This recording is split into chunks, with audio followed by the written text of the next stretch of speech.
Magandang araw sa ating lahat. Ako nga pala si Mario Pantorilla, applying for the position of Teacher 1 sa Junior High School. So sa araw na ito, ipapakita ko sa inyo ang aking teaching demonstration.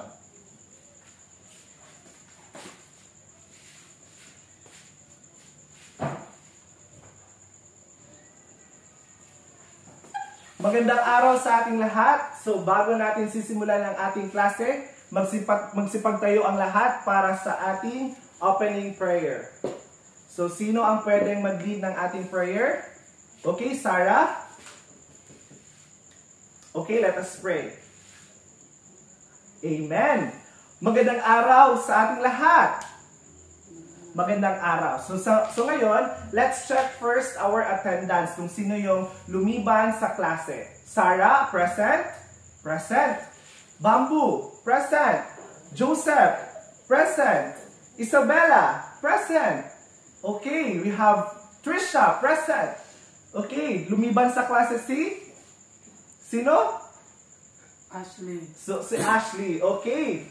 So now, since tapos na natin naitala kung sino ang lumiban sa klase, pwede na tayong umupo, pwede na kayong umupo sa inyong mga upuan. So please arrange your chairs properly para tayo ay makapagsimula na sa ating klase sa araw na ito. Noong nakaraang araw, napag-usapan natin ang tungkol sa economics. Ano nga ang ibig sabihin ng economics? Sarah? Okay, very good. Dahil you still remember our topic yesterday. How about ano ang importansya ng economics? Okay, thank you so much, Bamboo, for that wonderful answer. So ngayong araw na ito, may ibibigay ako sa inyo ng mga larawan. Tapos, kailangan nyong ibigay ang mga salita na makikita or mabuo nyo sa mga larawan na ito. Okay, this is for you, Sarah. And this is for you, Bamboo. So ngayon, ano nga ba ang mga salita na mabubuo mo sa mga larawan na yan or sa larawan na yan? Okay, we need to analyze kung ano yung makikita natin sa mga larawan na ito. Okay, let's have Trisha. Bitin, pwede, bitin. How about Ashley? Kulang, pwede din, kulang. How about Sarah? Okay, kapos. So sa araw na ito, ang lahat ng mga sinabi nyo ng mga salita ay patungkol sa bagong leksyon na ating tatalakayin sa araw na ito. Walang iba kundi ang kakapusan. Alam niyo ba kung ano ang kakapusan? Okay. Ang kakapusan ay Ang kakapusan ay umiiral dahil limitado ang pinagkukunang yaman at walang katapusang pangangailangan at kagustuhan ng tao. Yan ang ibig sabihin ng kakapusan. Okay? So, ang mga halimbawa ng kakapusan, nickel. Pangalawa, chromite. Pangatlo, natural gas. At iba pang mga non-renewable resources. Para mas maintindihan pa natin kung ano ang ibig sabihin ng kakapusan, let's compare kung ano ang ibig sabihin ng kakapusan at ng kakulangan. Okay? So, ang kakapusan ay sinasabi, umiiral ito dahil limitado ang pinagkukunang yaman. And, ang kakulangan naman, o shortage sa Ingles, ay nagaganap kung may pansamantalang pagkukulang sa supply ng isang produkto. So, yon ang ibig sabihin ng kakulangan. Again, ang ibig sabihin ng kakapusan ay umiiral dahil limitado ang pinagkukunang yaman. So this kakapusan talks about more on in nickel, mga chromite, yung mga natural na mga resources. Diyan siya mas focus ang kakapusan. Samantala, ang kakulangan ay isang shortage lang. Nagaganap kung may pansamantalang pagkukulang sa supply ng isang produkto. Halimbawa, kakulangan ng supply ng bigas sa pamilihan dahil sa bagyo, peste, El Nino, at iba pang kalamidad. Sa makatuwid, ang kakapusan ay permanente, samantalang ang kakulangan naman ay pansamantala lamang. Dahil, ibig sabihin, ang kakapusan, let's say for example, tubig sa isang balon. Tubig sa isang balon. Kung hindi uulan, tapos ang lahat ng mga tao sa isang pamamayanan ay kukuha ng tubig doon sa balon, mauubos yon kasi that is natural. Yun, darating ang kakapusan. Ang kakulangan naman, ma-achieve lang yan or dadating lang ang kakulangan dahil sa may bagyo, dahil sa may peste or El Nino na na-experience sa isang bansa sa isang lugar. So, ang kakulangan ay is just not a permanente, kung hindi pansamantala lamang ang kakulangan compare sa kakapusan. Again, ang kakapusan ay permanente. Kung wala na talagang nickel, wala na talagang nickel. Kung wala na talagang chromite, wala na talagang chromite. And so on and so forth with natural gas and non-renewable resources. Samantalang, ang kakulangan naman ay pansamantala lamang.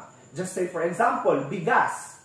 Tuwing umuulan, malakas na ulan, may bagyo, ang rice field ay mapupuno ng tubig. Pero pagkatapos ng bagyo, anong mangyayari? Magkakaroon na naman ng maraming supply ng bigas. So, kakulangan lang siya. Hindi siya permanente, kung hindi pansamantala lamang. So ngayon, paano nga ba natin mapamahalaan ang kakulangan or ang kakapusan? Paano natin ma-manage ang kakapusan? So, ating maintindihan or ating malalaman sa araw na ito kung ano-ano nga ba ang mga palatandaan or let's say first, ano ang mga palatandaan ng kakapusan? Kapag may mangyayaring ganito, masasabi mo na, may kakapusan na dumating sa isang lugar. So let's have, ano-ano nga ba ang mga palatandaan ng kakapusan? Una, can you read, Sarah? Okay, thank you. Una is ang pagkasira ng kagubatan. Yan ang isang senyales or palatandaan na mayroong kakapusan. So ano nga ba ang ibig sabihin? Ibig sabihin, pagkasira ng kagubatan, ang patuloy na paglaki ng populasyon na umaasa sa produkto ng kagubatan ay mabilis ding lumalaki. Okay? Bakit naging related siya sa populasyon? Kasi nga, kapag dadami ang populasyon, ano na ang nangyayari? Mas marami ang kukuha ng produkto sa kagubatan, kagaya ng mga kahoy, ginagawang upuan, ginagawang lamesa, ginagawang pamprodukto para may makukuhang income out from that mga ginawang lamesa, let's say mga upuan, ibebenta nila para meron silang pangkain sa kanilang pamilya. Kaya, pagkasira ng kagubatan ay isang senyales or palatandaan ng kakapusan. Or marami pang iba. Kung hindi, another example, pagkasira ng kagubatan. Kasi pagdadami na ang populasyon, wala na silang matitirhan doon sa mas malapit na or let's say patag na lugar. So ang ibang tao ay pupunta na doon sa kagubatan, sinisira ang kagubatan para tayuan ang kanilang mga tahanan. So, pagkasira ng kagubatan. Isang palatandaan ng kakapusan. Pangalawa, ang pangalawa naman ay, ano sa tingin nyo? Okay, ang pangalawa naman ay ang pagbaba ng nahuhuling isda. Bakit nga ba? Ito ay isang palatandaan ng kakapusan. Ang pagbaba ng nahuhuling isda dahil pagkasira ng mga coral reefs. Related pa rin ito sa populasyon. Kasi maraming mga tao na nagtatapon ng kanilang mga basura saan? Sa karagatan, sa tubig, at kaya may pagbaba ng nahuhuling isda at nasisira ang mga coral reefs.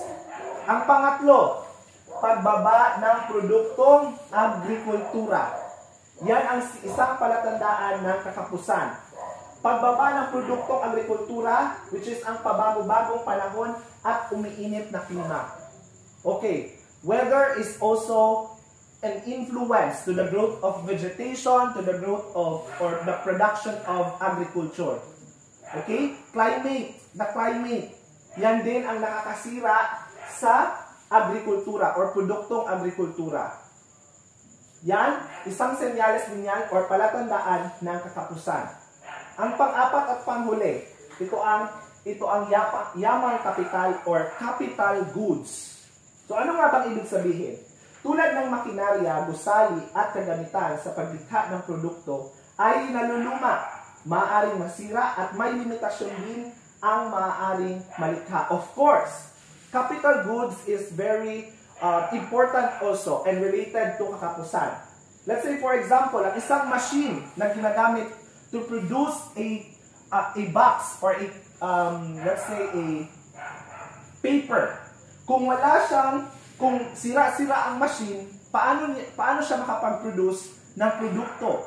So kinakailangan na mas matibay or mas maganda ang mga makinarya na gagamitin to produce a product.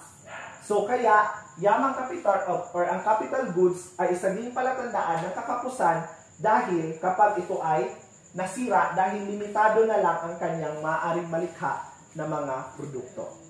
So now, paano nga ba natin ma-manage? Paano natin mapamahalaan ang katapusan? Do you have any idea? Sarah? Okay, that was a very good idea, Sarah. Ashley? Okay, very good. Thank you so much. How about Joseph? Okay. Lahat ng inyong mga opinion, like Isabel, lahat ng inyong mga opinion ay tama. Okay, paano nga ba? Pero magbabasa tayo sa libro. Paano nga ba mapamahalaan ang katapusan? So ito ang mga pamamaraan upang mapamahalaan ang katapusan. Okay.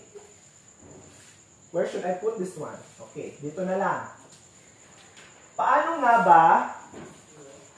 nga ba mapamahalaan ang katapusan? Una, mahalagang suriin kung ano ang produktong lilikhain. Paano lilikhain, gaano karami, at kung para kanino. So, yan ang una, pinaka-importanting gagawin upang mapamahalaan or ma-manage natin ang katapusan. Ano ang una? Pakibasa? Okay? Mahalagang suriin kung ano ang produktong lilikhain para mas matipid, maging efficient ang isang machine kung ano ang kanyang iproduce na product. Para hindi natin maabuso ang mga sources or ang mga raw materials natin na galing sa kagubatan, na galing sa karagatan. Para mas ma-manage natin, para hindi tayo aabot dito sa katapusan, kailangan alam natin kung ano ang lilikhain. Para hindi maging waste yung mga kahoy, hindi maging waste yung mga isda, ganyan. Para hindi tayo aabot sa katapusan. Kailangan alam natin kung ano yung produktong lilikhain natin. Pangalawa, paano lilikhain ang mga raw materials na gagamitin natin. At gaano karami ang ating gagawin para hindi susobra at hindi rin makukulang. At kung para kanino gagawin ang mga produkto. Para meron na tayong expected na buyers, expected na consumers ng ating mga produkto. Para maiwasan natin ang katapusan. Okay? Pangalawa. Ano nga ba ang pangalawa? Ang pangalawa ay kailangan din ang angkop at makabagong teknolohiya upang mapataas ang produksyon. So sa isang organisasyon or sa isang business, kinakailangan na bago ang mga teknolohiya para maiwasan natin ang katapusan. Bakit? Sa anong paraan? Dahil kung hindi bago ang mga teknolohiya na gagamitin, masasayang lang ang lahat ng mga raw materials kasi masisira. So, posible na kukuha ka na naman ng raw materials mo sa kagubatan, sa karagatan, hanggang sa maubos na ang iyong resources. Kaya, dadating na ang katapusan. Kaya, kinakailangan na bagong ang teknolohiya upang mapataas ang produksyon. Naintindihan? Okay, ang pangatlo, para mapamalaan natin ang katapusan. Ang pangatlo ay ang pagsasanay para sa mga manggagawa upang mapataas ang kapasidad ng mga ito sa paglikha ng produkto at pagbibigay ng kinakailangang serbisyo. Of course, we really need to train our workers para mas maging efficient sila gagamit ng mga raw materials at iba pang mga teknolohiya para hindi masira ang mga machineries na gagamitin. Kailangan natin silang sanayin sa kanilang mga respective work or respective responsibilities. So, yun yung pangatlo. Ang pang-apat, pagpapatupad ng mga programa na makapagpapabuti at makapagpalakas sa organisasyon at mga institusyon na katutulong sa pag-unlad ng ekonomiya. So, kinakailangan din natin magpatupad ng mga programa para mas mahikayat natin ang mga kasamahan or ang mga tao kung paano lilimitahan ang lahat ng paggamit ng mga resources, natural resources na mula sa iba't ibang, let's say for example, kagubatan at karagatan at iba pang sources ng mga natural resources. Okay? At ang panglima, pagbuo ng programang pangkonserbasyon. Pang-conserve, magbuo ng mga programang pang-conserve lahat ng mga natural resources para mapamahalaan natin ang kakapusan. So yun lahat ang kakapusan.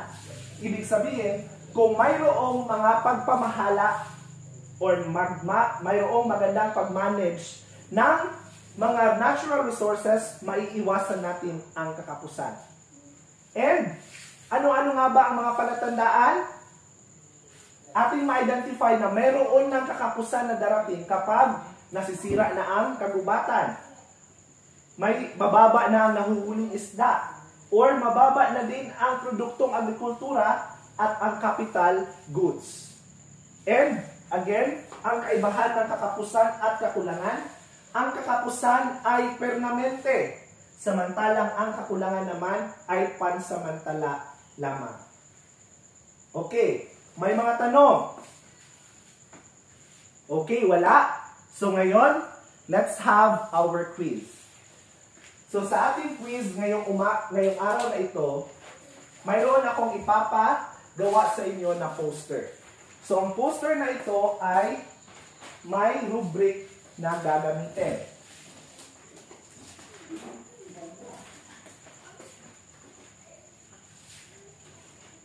So ito ang rubric na gagamitin ninyo. Panuto. Gumawa ng poster na nagpapakita ng konserbasyon sa mga yamang likas at mga paraan kung paano mapamahalaan ang kakapusan. Gamitin ang rubric bilang pamantayan ng iyong paggawa. Okay, criteria. Criteria, informatibo at malikhain. Sa informatibo, 3 ang iyong makukuha or 3 points kapag napakagaling. So ano nga ba ang nandito? Napakagaling. Ang nabuong poster ay nakapagbibigay ng kompleto, wasto, at mahalagang impormasyon tungkol sa konserbasyon ng yamang likas at kung paano malalabanan ang kakapusan. Now, sa criteria naman ng malikhain, 3 points or napakagaling, nagpakita ng pagkamalikhain at napakagaling na disenyo ng poster. Now, punta tayo sa magaling. Sa informatibo, magaling, ang nabuong poster ay nakapagbibigay ng wastong impormasyon tungkol sa konserbasyon ng yamang likas at kung paano malalabanan ang kakapusan. At sa malikhain naman, malikhain at magaling ang elemento ng disenyo ng poster. Now, punta tayo sa may kakulangan. Ito ang makukuha mo kung may kakulangan ang ginawa mong poster. Okay, sa informatibo, ang nabuong poster ay kulang ng impormasyon tungkol sa konserbasyon ng yamang likas at kung paano malalabanan ang kakapusan. Now, sa malikhain, 1 point ka lang kapag may kakulangan ang elemento ng disenyo ng poster. So, ito ang inyong babasihan kapag kayo ay gagawa ng poster. Dapat makikita sa poster na mayroong konserbasyon sa likas na yaman, mga paraan kung paano mapamahalaan ang kakapusan, at paano ma-identify natin ang palatandaan ng katapusan. Okay. It's time already. You may now pass all your posters in front. Okay? Salamat. Thank you. So now, para sa inyong takdang aralin, kailangan nyong i-identify kung ano ang inyong mga needs and wants sa bahay. Okay? Sa ang inyong takdang aralin, kailangan nyong isulat sa isang buong papel kung ano ang inyong mga needs and kung ano ang inyong mga wants. Okay? Wala nang ibang tanong? Sige, magsipag tayo na ang lahat para tayo ay manalangin. Let us pray.